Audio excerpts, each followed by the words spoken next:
तो स्टूडेंट्स अब हमने अर्थमेटिक मीन को तमाम 6 मेथड से सॉल्व करना सीख लिया है, यानी अनग्रुप डाटा के भी तीनों मेथड्स हमने सीख लिए, ग्रुप डाटा के भी तीनों मेथड्स हमने सीख लिए। नेक्स्ट वीडियो में मैं एक ही क्वेश्चन को एक ही वक्त में एक ही वीडियो में तीनों मेथड से सॉल्व करके दिखाऊंगा आपको, ताकि आपकी एक तो रिवीजन हो जाए और दूसरा आपकी प्रैक्टिस भी हो जाए। स्टूडेंट्स औज़ बिल्लाहि मिनश शैतानिर बिस्मिल्लाहिर्रहमानिर्रहीम। अज़ीज़ तलबा व तालिबात, मोहतरम साज़ा इकराम और नॉलेज अकेडमी के नाज़रीन, अस्सलामु अलैकुम व रहमतुल्लाहि व बरकातुहू। स्टैटिस्टिक्स के चैप्टर मैयर्स ऑफ लोकेशन या मैयर्स ऑफ सेंट्रल टेंडेंसी में अर्थमेटिक मीन के लेक्चर्स की वीडियो सीरीज़ चल रही है और आज हमारा लेक्चर 11 है। स्टूडेंट्स अगर आज की वीडियो आपके लिए नहीं है तो आप इस वीडियो को फॉरवर्ड कर दें, ताकि आपके ज़रिए से ये वीडियो स्टैटिस्टिक्स के स्टूडेंट्स तक पहुंच सके। और स्टूडेंट्स अगर आप चैनल पर न्यू हैं तो हम आपको बता दें कि पिछले 10 लेक्चर्स में हमने अर्थमेटिक मीन के अनग्रुप डाटा के क्वेश्चंस को तीनों मेथड से सॉल्व करना सीख लिया है, और ग्रुप डाटा के क्वेश्चंस को भी डायरेक्ट और इनडायरेक्ट या शॉर्टकट मेथड से करना हमने सीख लिया है। और आज की वीडियो में हम ग्रुप डाटा को इनडायरेक्ट मेथड, कोडिंग मेथड या स्टेप डेविएशन मेथड से सॉल्व करना सीखेंगे। और स्टूडेंट्स अगर आपने अभी तक पिछली वीडियोस नहीं देखी तो उन वीडियोस को लाजमी देख लें। तमाम वीडियोस की प्लेलिस्ट का लिंक डिस्क्रिप्शन में मौजूद है, आप उन वीडियोस को लाजमी देख लें। और अगर आपने अभी तक चैनल को सब्सक्राइब नहीं किया तो चैनल को भी लाजमी सब्सक्राइब कर लें, क्योंकि अब हमारी गेस्ट पेपर्स की वीडियो शुरू होने वाली है। और बेल आइकन को दबाकर ऑल नोटिफिकेशंस को भी ऑन कर लें, ताकि आपका कोई गेस्ट पेपर मिस ना हो सके। क्वेश्चंस के लिए अब मैंने ये शुरू किया है कि मैं पास्ट पेपर्स में से क्वेश्चन ले रहा हूं, और आज हमने पास्ट पेपर 2018 गुजरांवाला बोर्ड का क्वेश्चन लिया है। गो के उसमें कोई इंस्ट्रक्शन नहीं थी, सिर्फ उन्होंने लिखा हुआ था कि जी अर्थमेटिक मीन मालूम करें। जब अर्थमेटिक मीन लिखा हो, साथ डायरेक्ट, इनडायरेक्ट या कोडिंग मेथड ना लिखा हो, तो स्टूडेंट्स आपके पास ऑप्शन होती है कि आप उसको किसी भी मेथड से सॉल्व कर सकते हैं। तो लेकिन इस क्वेश्चन को आज हम स्टेप डेविएशन मेथड या कोडिंग मेथड से सॉल्व करना सीखेंगे। उस मेथड का पहले मैं इधर फार्मूला लिख दूं। फार्मूला हमारे पास है students a plus summation F you over summation F multiply by H. अब हमें सबसे पहले a चाहिए, और a हम x वैल्यूज़ में से लेते हैं, और x वैल्यूज़ हमारे पास नहीं हैं, क्लासेस हैं। तो सबसे पहले हम x वैल्यूज़ फाइंड आउट करते हैं।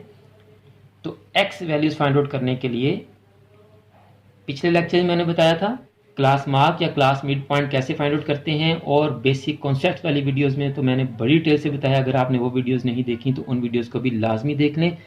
हम क्या करेंगे, ये अपर और लोअर क्लास को ऐड करेंगे। 10 प्लस 14 डिवाइडेड बाई 2, तो ये हमारे पास आ गया 24/2। तो ये हमारे पास आ गया x12 आ गया। ये सारी कैलकुलेशन करने की ज़रूरत नहीं है, टाइम वेस्ट होगा। जस्ट आप इसको रफ वर्किंग में कैलकुलेट करके तो यहाँ डायरेक्ट 12 भी लिख सकते हैं। स्टूडेंट्स ये मैं आपको सिर्फ शो इसलिए करवा रहा हूँ कि आपको पता चले कि कैलकुलेशंस कैसी होती हैं। एक और कैलकुलेशन करता हूँ, फिर डायरेक्ट x की तमाम वैल्यूज़ हम लिख लेंगे। 15 प्लस 19 डिवाइडेड बाई 2, 15 प्लस 19 34, 34 को 2 पे डिवाइड किया तो 17 आ गया।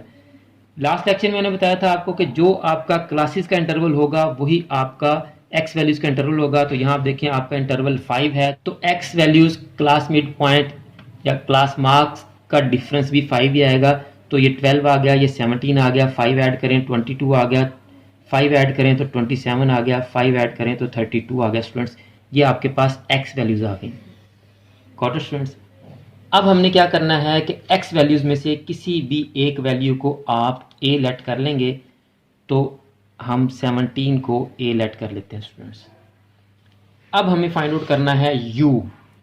तो u वैल्यूज़ हमारे पास कैसे आएंगी, x वैल्यूज़ में से हम a को माइनस करेंगे और h पे डिवाइड करेंगे। मैं कलर चेंज कर लेता हूँ ताकि आपको कैलकुलेशन अच्छी तरह समझ आ जाए। x वैल्यू 12 में से 17 को माइनस करेंगे, और h हमारा क्या है जी 5।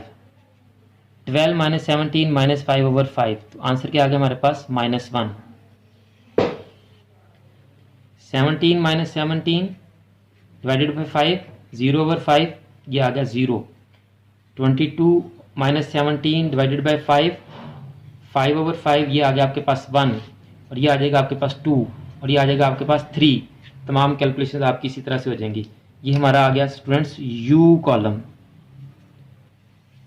अब क्वेश्चन के मुताबिक हमें एफ यू फाइंड आउट करना है। तो एफ यू के लिए हम क्या करेंगे, एफ और यू वैल्यूज को मल्टीप्लाई कर देंगे, एफ वैल्यूज और यू वैल्यूज को मल्टीप्लाई कर देंगे। लास्ट लेक्चर मैंने आपको बताया था कि आप अननेसेसरी डाटा को हाइड कर सकते हैं, किसी पेपर से कर लें, स्केल से कर लें, किसी से भी कर लें, ताकि आपने जिन दो वैल्यूज को मल्टीप्लाई करना है उन्हीं को करें, गलती ना हो। 5 को -1 से किया तो आपके पास आ गया -5, 12 को 0 से किया तो आपके पास आ गया 0, 30 को 1 से किया तो आपके पास आ गया 30, 23 को 2 से किया तो हमारे पास आ गया 46, 10 को 3 से किया तो हमारे पास आ गया 30 स्टूडेंट्स।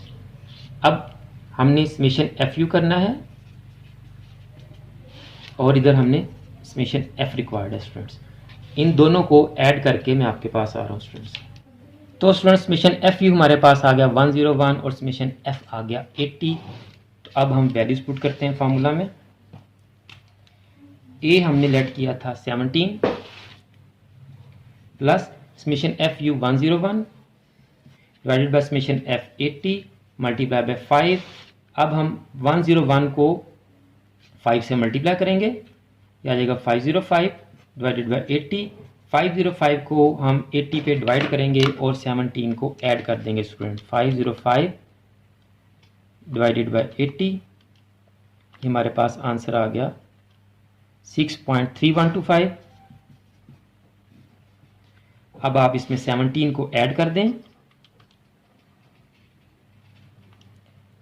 तो हमारे पास आंसर आ गया 23.3125। तो स्टूडेंट्स अब हमने अर्थमेटिक मीन को तमाम 6 मेथड से सॉल्व करना सीख लिया है, यानी अनग्रुप डाटा के भी तीनों मेथड्स हमने सीख लिए, ग्रुप डाटा के भी तीनों मेथड्स हमने सीख लिए। नेक्स्ट वीडियो में मैं एक ही क्वेश्चन को एक ही वक्त में एक ही वीडियो में तीनों मेथड से सॉल्व करके दिखाऊंगा आपको, ताकि आपकी एक तो रिवीजन हो जाए और दूसरा आपकी प्रैक्टिस भी हो जाए स्टूडेंट्स। अगर आपको आज की वीडियो अच्छी लगी है तो इस वीडियो को लाइक करें और कमेंट्स में अपनी राय भी ज़रूर दिया करें, और आप इस वीडियो को और चैनल की दूसरी वीडियोस को अपने क्लास फेलोज और फ्रेंड्स के साथ भी लाजमी शेयर करें ताकि उनका भी कुछ फ़ायदा हो सके। और अगर आपने अभी तक चैनल नहीं सब्सक्राइब किया तो चैनल लाजमी सब्सक्राइब कर लें ताकि आपकी कोई वीडियो मिस ना हो सके। आखिर में भी दुआ है कि अल्लाह ताला तमाम स्टूडेंट्स को, मेरे तमाम नाज़रीन को, पूरी उम्मत मुसलमान को दीनों दुनिया के तमाम इम्तिहानात में कामयाबी अता फरमाए, हम सब की बख्शिश और मग़फ़िरत फरमाए और ख़ात्मा बिल ईमान फरमाए। मुझे भी अपनी दुआ में याद रखा करें। अगली वीडियो तक के लिए फ़ी अमानिल्लाह।